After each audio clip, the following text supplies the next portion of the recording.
들이 자기의 과부들이 매일의 구제에 빠짐으로 히브리파 사람을 원망하니 12사도가 모든 제자를 불러 이르되 우리가 하나님의 말씀을 제쳐놓고 대접을 일삼는 것이 마땅치 아니하니 형제들아 너희 가운데 성령과 죄가 충만하여 칭찬받는 사람 7을 택하라. 우리가 이 일을 그들에게 맡기고 우리는 오로지 기도하는 일과 말씀 사역에 힘쓰리라 하니 온 무리가 그 말씀을 기뻐하여 믿음과 성령이 충만한 사람 스데반과 또 빌립과 브로고와 니가노르와 디몬과 바메나와 유대교에 입교했던 안디옥 사람 니골라를 택하여 사도들 발 앞에 세우니 사도들이 기도하고 그들에게 안수하니라. 하나님의 말씀이 점점 왕성하여 예루살렘에 있는 제자의 수가 심히 많아지고 허다한 제사장의 무리도 이 도에 복종하니라. 아멘. 오늘 이 말씀을 통하여서 오늘 제목은 교회 내부의 문제를 해결하는 삶이라는 말씀을 가지고 은혜 받기를 원합니다. 사도행전 1장에서부터 5장까지는 사도들이 복음 사역에 힘쓰는 그런 과정이 나옵니다. 그러나 이제 6장에서 7장, 8장까지 쭉 넘어가면 이제 평신도들이 복음 사역을 하는 과정들을 쭉 볼 수가 있습니다. 그런데 사도들이 복음을 사역을 하거나 평신도들이 복음을 사역하거나 교회는 항시 교회 되지 못하도록 사탄은 늘 외부적으로 압박하고 내부적으로 압박하는 것을 볼 수 있습니다. 외부적으로는 교회를 핍박하고 또 목회자들과 사도들을 고난을 주는 그런 핍박이 대부분입니다.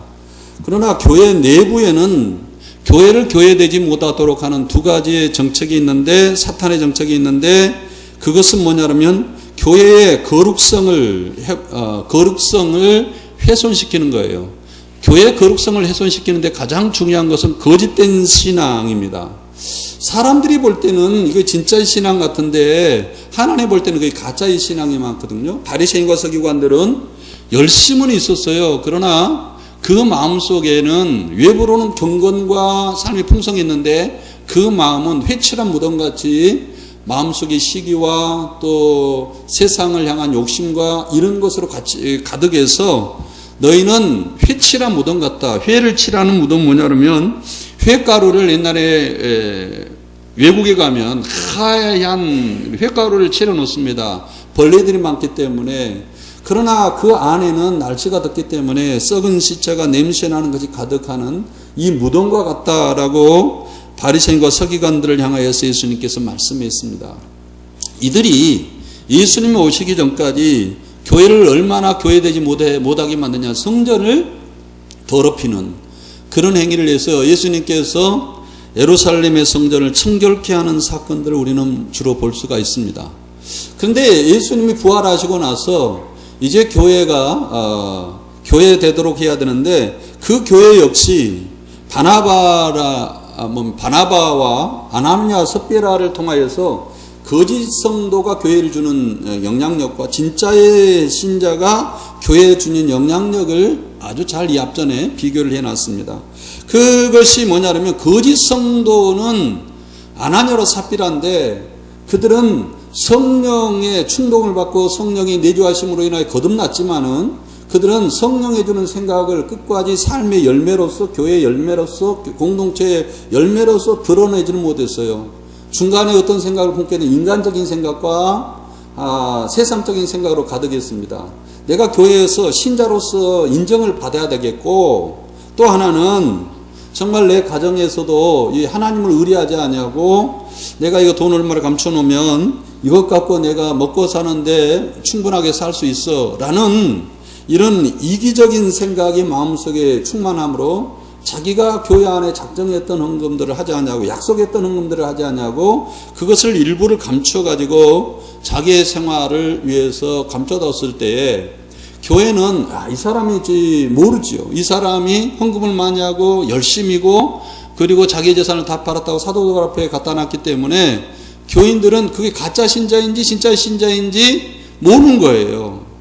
그래서 그 사람은 진짜 가짜의 신자인데 성령의 내주하심과 성령의 인도하심과 성령의 역사하심으로 인하여서 열매를 맺지 못한 정말 지도자로서의 성도, 사람들에게 영향력을 주고 간증해야 할 성도가 아닌데 이 사람이 간증하는 성도로 세우게 되면 교회는 교회의 거룩성이 훼손됩니다. 그래서 하나님께서 이 사람을 직접 간섭하여서 죽게 하는 사건이 나옵니다.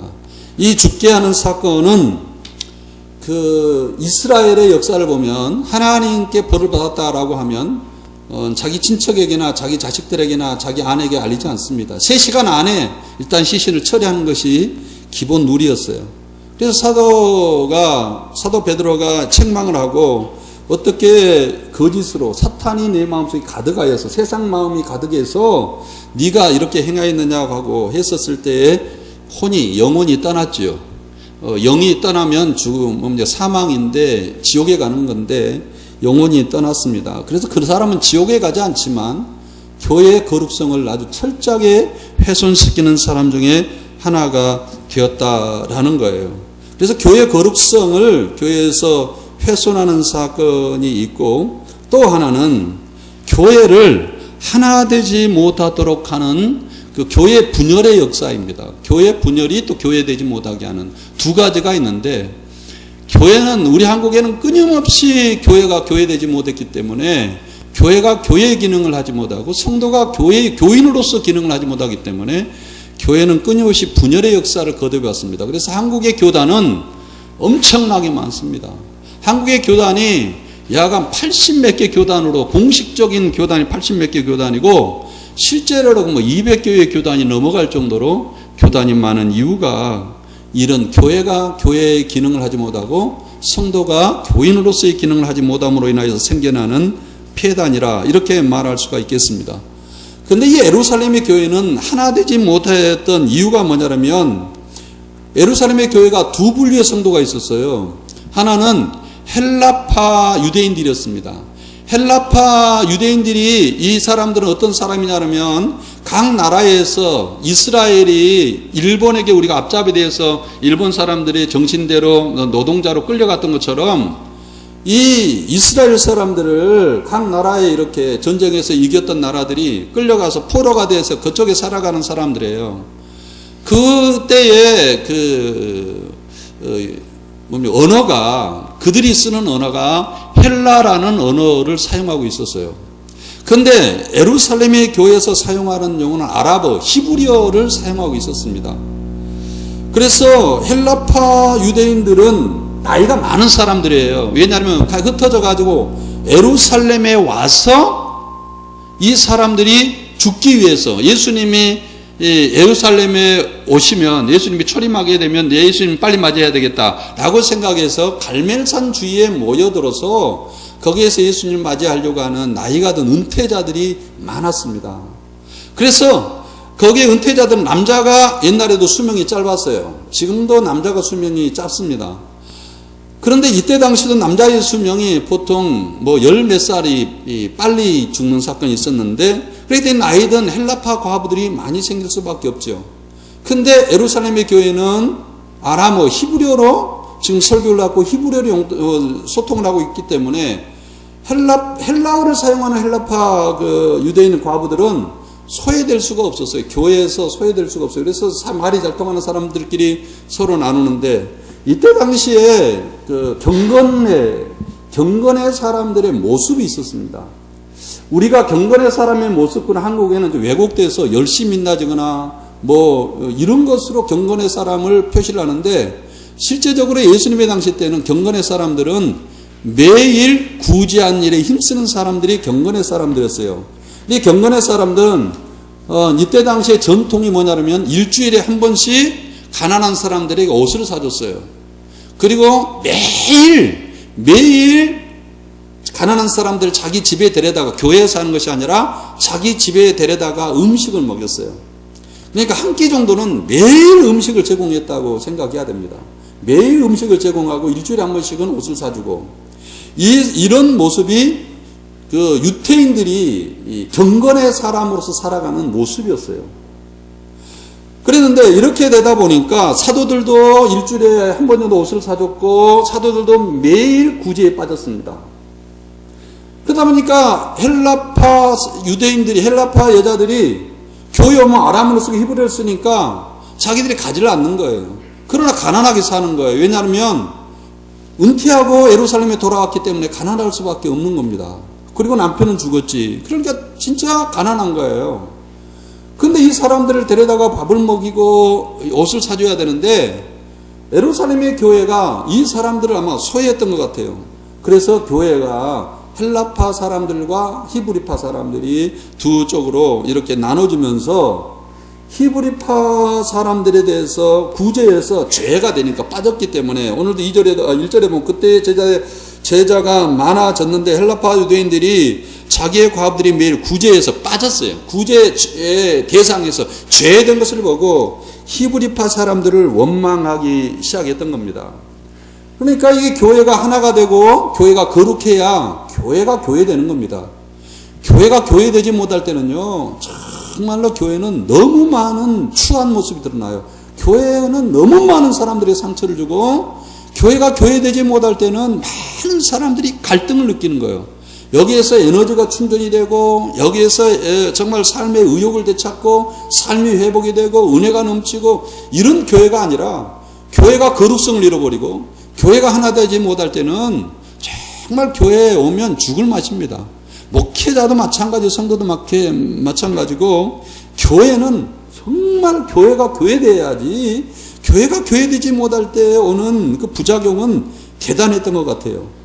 이것을 어떻게 처리할까라고 생각했는데 늘 사도들이 생각한 것이 뭐였냐면 매일 자기들이 밥을 해줘야 되고 또 옷을 사줘야 돼 이런 것 때문에 업무를 제대로 할 수 없어요. 매일 기도하고 말씀을 연구하고 말씀을 전하는 일에 전무해야 되겠는데 매일 사도들이 이 구제에 빠짐으로 안 되겠다라는 생각이 들었던 겁니다. 물론 사도들은 밥을 제공하고 음식을 제공하고 합니다만 12사도들 모두 제자들을 불러가지고 말씀을 제쳐 놓는 것, 이것을 접대한 일을 일삼는 것이 마땅치 않다. 여기에 접대를 일삼는다는 말은 매일 음식을 제공하다는 뜻이에요. 매일 음식을 내가 사도로서 이거 음식을 제공하는 것이 마땅치 않는데 이런 일들을 구제하고 경건의 삶을 살아갈 수 있도록 독려하고 사람이 영향을 미칠 수가 있는 사람을 뽑아서 모든 성도가 경건의 삶을 살도록 하는 그 사람들을 우리가 뽑아서 그 사람들에게 이 사역을 맡긴 것이 어떻겠냐라고 이야기했을 때 온 성도들이 5절에 온 무리가 이 말을 기뻐하며 그랬어요. 기뻐했다 그랬어요. 그리고 그 사람들 가운데 두 가지를 지시합니다. 지혜와 성령과 지혜가 충만하고 사람들에게 칭찬을 듣는 사람.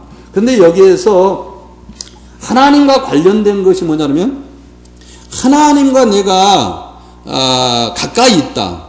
사람들과 가까이 있다. 하나님과 내가 회복이 되었다. 사람들과 내가 사람으로서 교인으로서 생활한다. 라는 건 두 가지예요. 하나는 뭐냐면 하나님과 관련된 사건은 성령과 지혜가 충만하는 사건입니다. 그리고 성도들과 관련된 사건은 칭찬 듣는 사건이에요.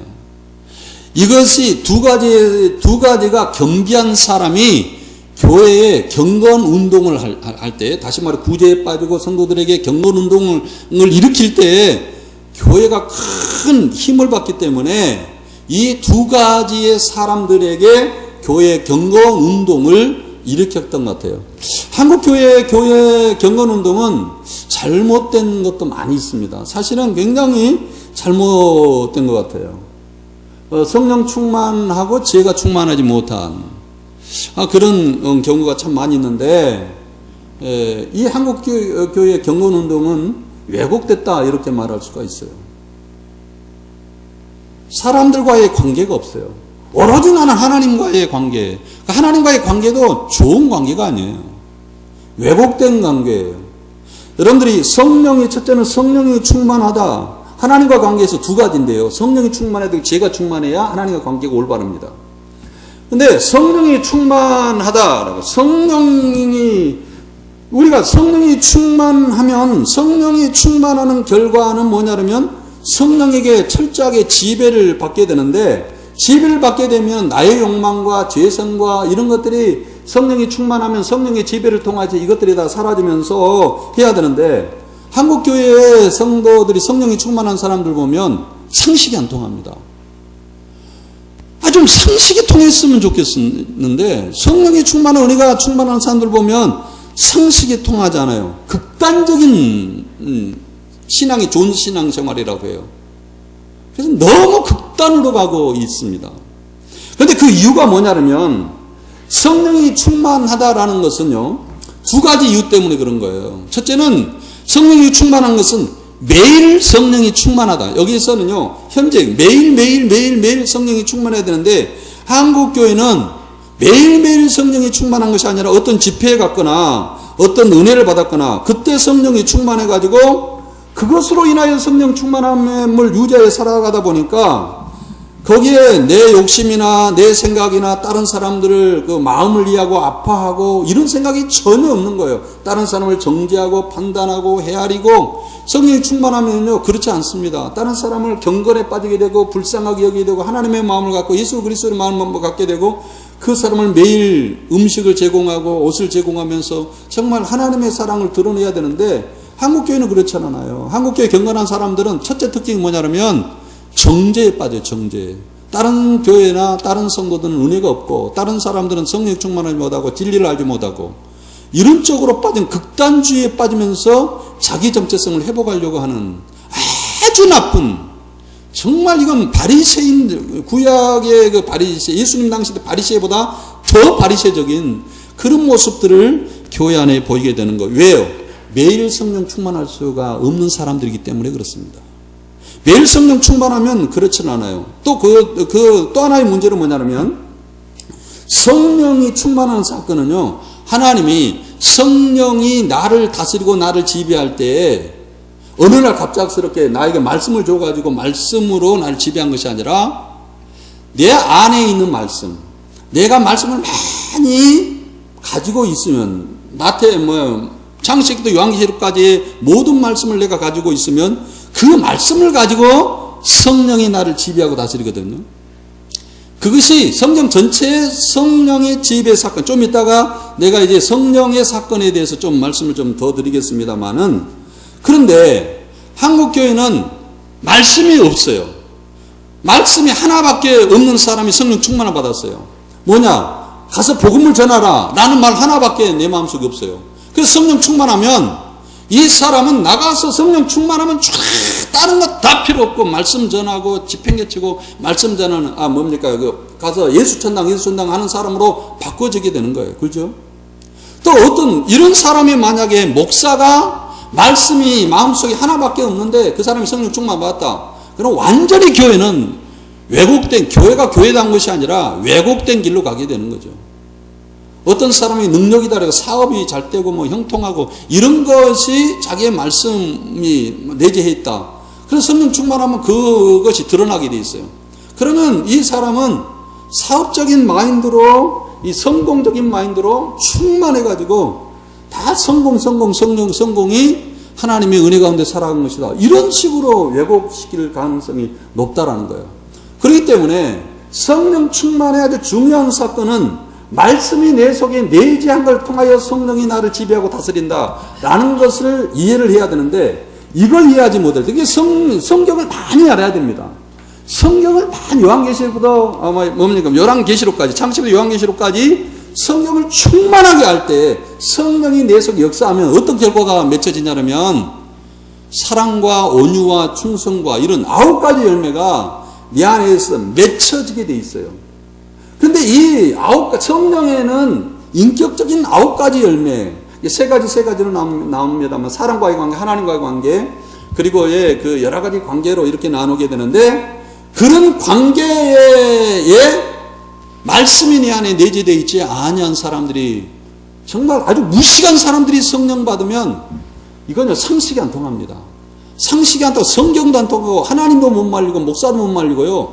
아무도 못 말려. 이 사람은 아주 문제의 사람이 된다라는 사실이에요.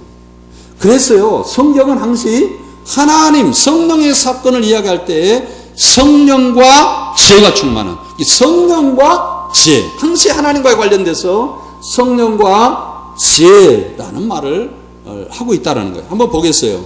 왜 성령과 지혜의 사람이 경건의 사람의 주도적인 역할을 해야 되냐 그러면 이사야서 한번 보세요. 성령의 기능이라는 것이 6가지 기능이 있는데 이사야서에 성령의 기능을 가장 잘 표현하는 것은 요한계시록과 이사야서인데 이사야 11장 2절에 있는 말씀 한번 보겠어요.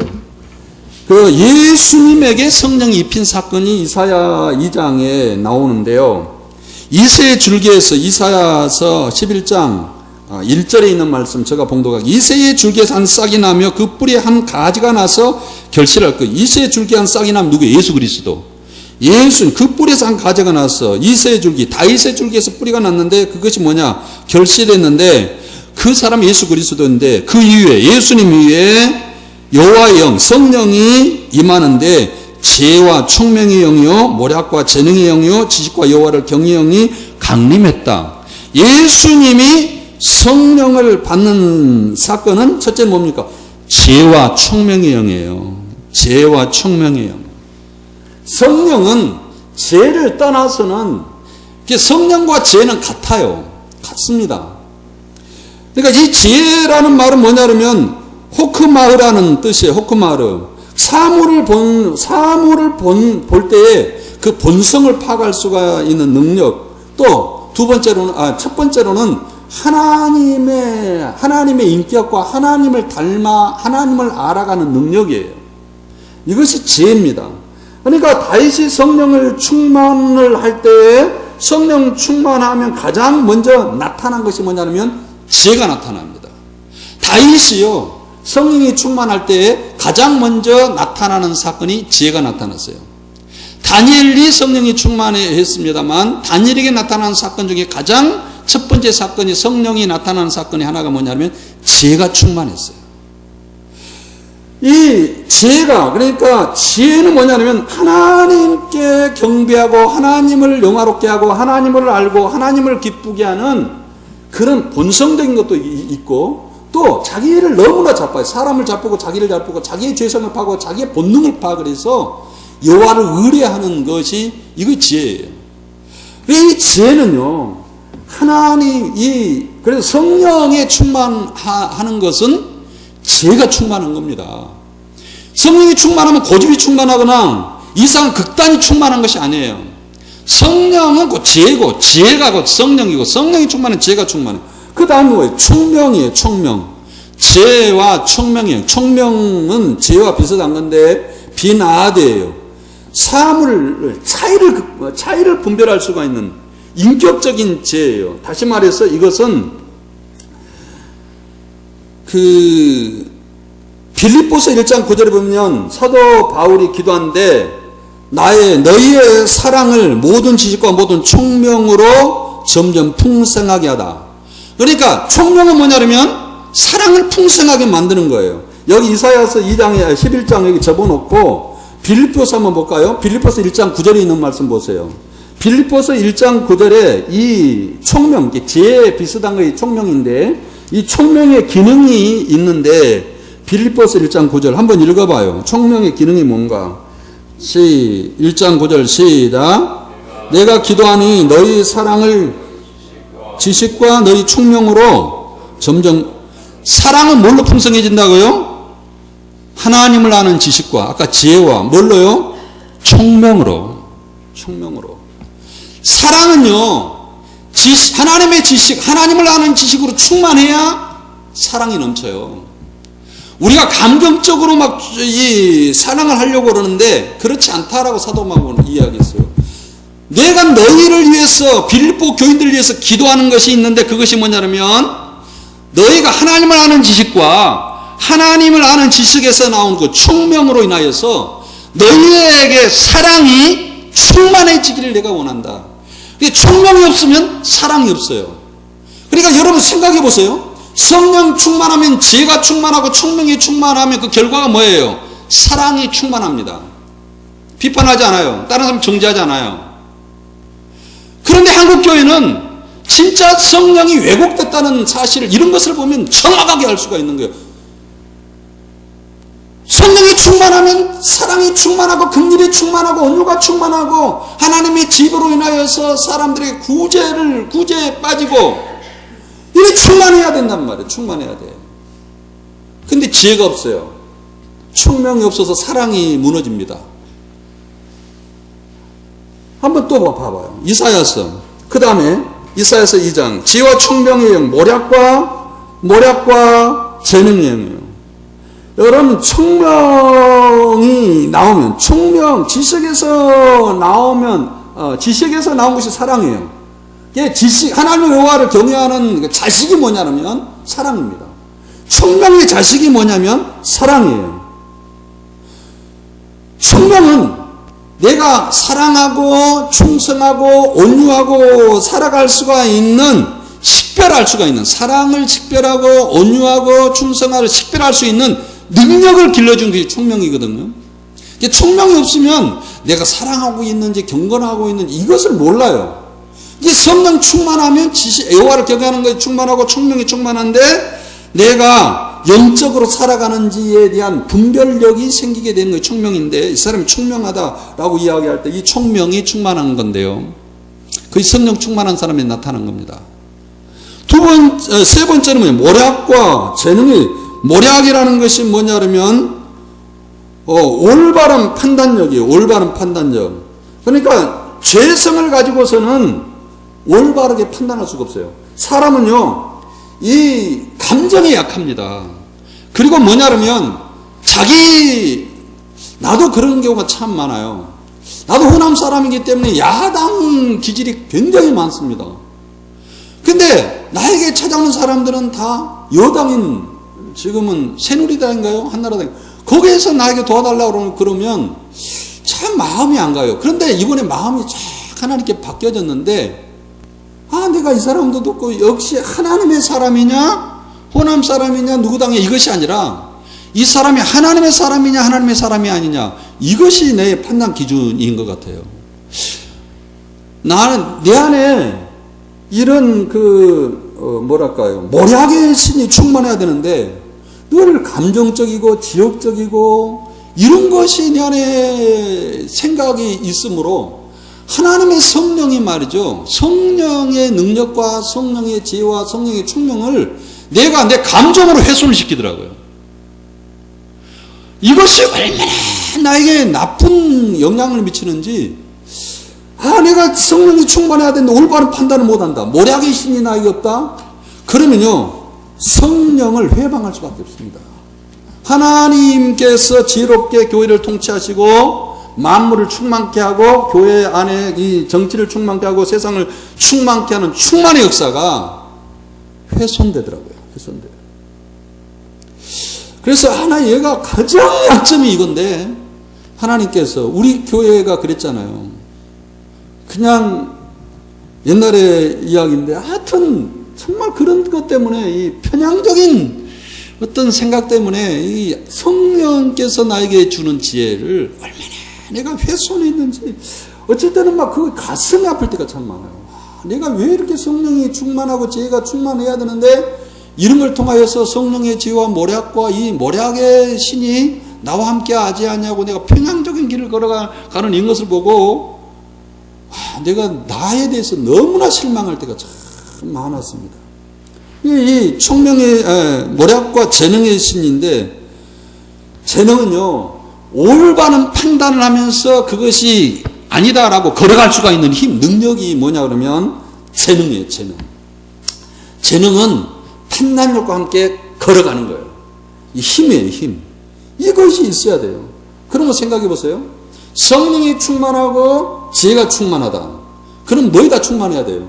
여기에서 말한 것처럼 지혜와 충명이 충만해야 되고 모략과 재능이 충만해야 되고 지식과 여호와를 경외하는 것이 충만한 것이 뭐냐면 지혜가요. 지혜. 그러니까 이 지혜가 충만을 해야 됩니다. 이 성령이 충만하면 지혜가 충만해야 되는데 이 지혜는 6가지 기능을 갖고 있다라고 말할 수가 있는 거예요. 그러므로 여러분들 한국교회에 정말 그 성령이 충만하고 지혜가 충만한 사람들이 한국교회에 있는가 한번 생각해 보세요. 이 6가지 기능을 가지고 성령이 충만하다고 이야기하는 사람이 성령의 잣대를 가지고 충만하다고 하는 사람이 있는가? 저는 적어도 한국교회의 성령 충만은 왜곡돼도 보통 왜곡된 것이 아니다. 그래도 우리 교회만큼이라도 한번 걸어가 보자. 부족하고 연약하고 정말 우리 교회가 미약하지만 그러나 이 길을 성령이 충만하고 지혜가 충만한 성령의 사람으로 우리가 걸어가 보자. 하나님의 사람으로 우리가 한번 걸어가 보자. 이 운동을 우리가 해야 되겠습니다. 두 번째, 이제 하나님과의 관계에 있어서는 성령이 충만하고 지혜가 충만해야 된다 라는 것을 제가 이야기를 했고요. 두 번째는 뭐냐면 사람들에게 칭찬을 듣는다. 여기에 칭찬은 뭔 칭찬을 드려야 되냐면 경건에 대한, 헌신에 대한 칭찬이에요. 경건에 대한 칭찬. 아까 이야기했던 것처럼 이 경건의 이 교회만큼은 경건하다. 저 사람은 경건하다라는 것을 보여주는 것이 뭐냐면 사람과의 관계에서 경건입니다. 경건은요, 하나님과의 관계에서 경건이라고 생각하는데 그것은 경건한 사람이 아니에요. 하나님과 관계에서는 성령과 지혜가 충만한 거고요. 사람과 관련돼서는 경건입니다. 경건은요, 사람을 구제하거나, 사람을 사랑하거나, 사람에게 온유하거나, 사람에게 대할 때 이런 사람이 경건한 사람이지. 경건하면 콰이어타임하고 자기가 하나님과 관계. 이런 사람이 경건한 사람이라고 성경에는 말한 적이 없어요. 경건주의인 중세시대에 이 사람을 경건이라고 이야기했지. 지금은 이 사람들을 경건한 사람이라고, 그 사람들 가운데 대부분 왜곡된 사람들이 많습니다. 여기에서 이 지금 예루살렘의 교회에 이 사람들에게 칭찬 듣는 것이 경건한 사람이에요. 이것은 뭘로 들었습니까? 매일 사람들에게 구제에 빠진 사람들. 매일 다른 사람들이, 가난한 사람들이, 그때는 밥을 못 먹었으니까 밥을 제공하고 매일 하루에 한 끼 정도는 이웃 사람들과 밥을 제공하면서 먹는 그런 사람들은. 그리고 섬김으로 칭찬을 받고 인격적으로 칭찬을 받는 그런 사람이었습니다. 그의 결과가 이 사람들을 세웠을 때에 교회 안에는 교회되는 모습으로 회복되는 역사가 있었어요. 교회가요, 교회로서의 회복이 되었을 때에 어떤 역사가 일어날까요? 교회 안에 오면 행복합니다. 교회 오면은 긍휼과 사랑이 넘칩니다. 교회 안에 오면은 가족 같아요. 이질적이지 않아요. 왜냐하면 성령이 충만하고 지혜가 충만하고 사람들에게 경건하는 그런 칭찬을 받는 사람들이 교회의 사람들이 영향력을 미치고 있기 때문에. 교회가요, 왜곡된 사람들이 경건을 주도해 보세요. 아무도 모르고 그냥 오로지 뭐 이것만 아는 사람들은요, 교회를 이 사람들이 만약에 이 지혜와 총명과 모략과 재능의 신이 이 지혜가 충만하지 아니한 성령의 열매, 9가지 열매가 맺지 아니하고 오로지 성령이 내 속에서 모략과 재능과 지혜가 충만하는 신은요, 내 안에서 성경으로 충만해, 말씀으로 충만해 있을 때 이 말씀이 내 안에서 그 말씀이 드러낼 성령이 사용한다 그랬잖아요. 그런 인격들이에요, 사실은. 그런데 거기에 말씀 하나밖에 모르는 사람이 성령이 충만했어요. 그 사람이 목사가 되면요, 교회는 한 가지밖에 모릅니다. 만약에 성도들이, 장로님이나 권사님이나 집사님들이 하나밖에 모르는 사람들이 성령이 충만해 교회에 들어오면요, 교회 안에는 갈등이 시작이 돼요. 그때부터 교회는 두 파가, 세 파가 나눠지면서 갈등으로 충만합니다. 그래서 만약에 그런 사람이 장로님이었다 그러면 목사와의 첫째의 갈등이 일어날 거고요. 또 안수집사가 그런 사람이었다면 목사와의 갈등이 철저하게 일어날 거고요. 성도들이 그런 사람이었다면 목사와의 갈등은 이루만 할 수 없이 일어날 거예요. 성도들과의 갈등도 마찬가지고. 그래서 제발 한국교회는 성령의 본연의 모습으로, 교회다운 모습으로 돌아가야 돼요. 교회의 모습을 회복시켜야 돼요. 교인으로서 살아야 돼요. 교인으로서. 교인으로서 살아가기를 실패하면 안 됩니다. 교인으로서 살아가면 지도자들은 적어도 교회에 내가 집사라고 생각하면 적어도 지혜와 성령이 충만하고 사람들의 경건의 모습을 보여야 돼요. 예배의 모습이 보여져야 돼요. 예배. 말씀으로서 내가 말씀으로 충만하는 거기에서 성령이 나를 지배하고 다스릴 때 나타나는 인격에서 나타나는 모략과 재능의 역사, 지식과 지혜의 역사, 이런 역사가 충만하게 교회가 나타날 때에 교회는 교회로서의 기능을 회복할 수가 있는 겁니다. 교회가 교회로서의 기능이 회복되는 첫째가 뭐냐면, 오늘 말씀은 뭐냐면 사도들이 본연의 모습으로 돌아갑니다. 말씀을 전하는 일과 기도한 일. 여기 2절에 보세요. 2절에 보면 그 위에 지혜, 성령, 총명과 모략의 2절에 있는 사도행전 거기에 보면 2절에 있는 말씀을 한번 보세요. 사도행전 6장 2절. 12사도가 제자들 불러 이르되 우리가 하나님 말씀을 제쳐놓고 매일 대접을 일삼는 것이 마땅치 아니하니. 4절. 우리는 오로지 기도하는 일과 말씀 사역에 힘쓰니라. 그래서 사도들이 이제 이 제자들이 세워졌을 때 6절에 사도들 앞에 서니 사도들이 기도하고 그들에게 안수하니 그 결과가 하나님의 말씀이 점점 왕성하여 예루살렘에 있는 제자의 수가 저 심히 많아지고 허다한 제사장의 무리도 그 도에 복종했다. 이건 뭐예요? 사도들이 말씀 전한 일과 기도한 일에 전무에 섰을 때에 하나님의 말씀이 교회에 왕성하게 되는 거예요. 첫째가 교회가 회복이 되는 첫째가 뭐냐면 목사가요 기도하고 말씀을 전한 일에 전무할 때 교회는 말씀으로 충만한 역사가 일어나요. 한국 교회 보세요. 어떤 사람이 부목사가 내 후배가 어느 교회 큰 대형 교회에 부목사로 갔어요. 갔는데 대형 교회 가가지고 하는 말이 있어요. 이제 뭐 수십 대 일로 이제 됐겠죠. 그래서 이제 그 담임 목사한테 그런 이야기를 했던 거예요. 목사님, 저에게 일주일에 딱 이틀만 기도하고 말씀 전한 일에 전무할 수 있는 시간을 저에게 주십시오. 그 담임 목사님이 부목사를 뽑았는데 그래 그런 교회에 쫓아내버렸어요.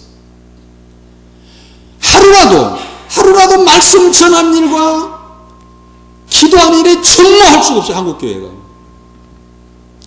왜? 집사로 세워놓는 사람들이 경건에 영향력을 미쳐야 되고 지혜와 총명의 신으로 충만해서 교회가 교회답게 해야 되는데 교회가 교회답지 못하니까 뒤처덕게 하려고 바빠요. 목사의 신방의 99%가 평신도들이 있는 것이 아니라 집사님들에게 있다라는 거 아세요? 큰 교회 물어보세요. 담임 목사들한테. 신방 어디 갔다 왔습니까? 권사님들. 신방 어디 갔다 왔습니까? 장로님들. 신방 어디 갔다 왔습니까? 집사님. 99%가 이거예요. 그 사람들이 교인이 아니에요. 지혜와 총명이 충만하고 지혜가 충만하고 성도들에게 칭찬하는 경건의 사람이 아니에요. 경건이 왜곡됐고 성령도 왜곡됐어요. 교인이 교인 역할을 하지 못합니다. 그러니까 목사가 말씀이 약해요. 그 목사들이 다 인터넷이나 들어가가지고요 말씀을 들이베끼는 일을 해요. 말씀을 들이. 어떤 이 말씀은요, 한국 교회 말씀은 목사 나름대로 전공이 다 다릅니다. 마태의 성격이 있고 마가의 성격, 누가의 성격이 있어요. 그래서 그것이 온전해지잖아요. 성경 온전해진 것처럼 목사들 나름대로 개성이 있고요. 목사님의 전공이 달라요. 그럼 목사가 목사의 소리를 해야 되는데 한국 교회 설교 들어보세요. 다 똑같아.